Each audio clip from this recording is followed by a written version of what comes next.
This Mid-South Peace and Justice Center, Blightwatch. We're here at 1077 Ayers in the North Memphis neighborhood. Looking at yet another vacant and neglected property owned by a bank that's refusing to live up to its responsibilities by its property and to the people of this neighborhood. As you can see, there's the telltale white picket fence, the telltale archway, and the telltale tall grass, unsecured, vacant, open door, and signs of fire here. This property is owned by, on paper is owned by a former real estate investor here locally.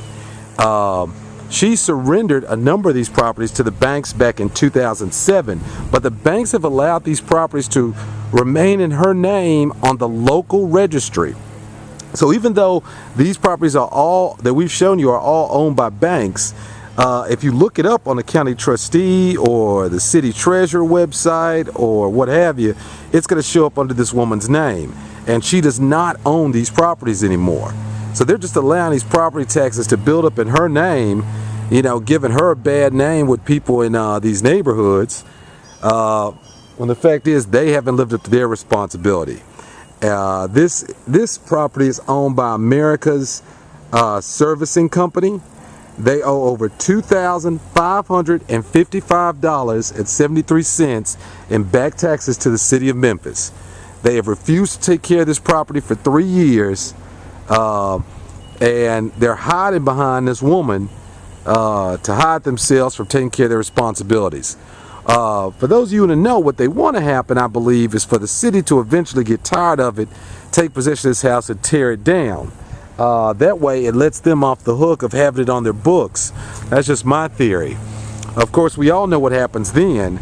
Then some slumlords come in, get the property for free, and build poor housing for people in the neighborhood. But like I said, always keep your eye on these arches. That's a pretty good sign that I've seen so far. But again, $2,555.73. America's Servicing Company owes the people of Memphis and Shelby County, but it also owes the people here in this neighborhood an apology.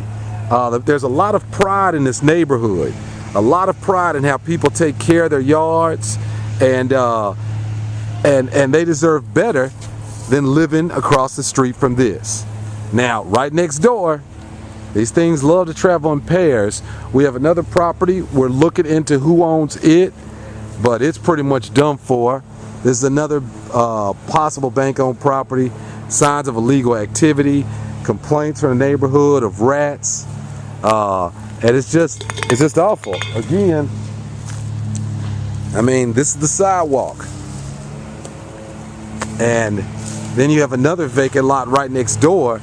So this is like a subdivision for rats. Completely unsecured, easy access, and lots of signs of activity. You know, it's really sad that we've criminalized poverty to the point, and addiction to the point here in this city, where we have, you know, we're pushing homeless folks to sleeping in vacants because we don't have enough affordable and supportive housing to meet that need. And then we have so many vacants that we also have dangerous criminal activity coming in that's hurting the neighborhood. So it's time for the city to step up, and it's time for the banks that own these properties to step up too.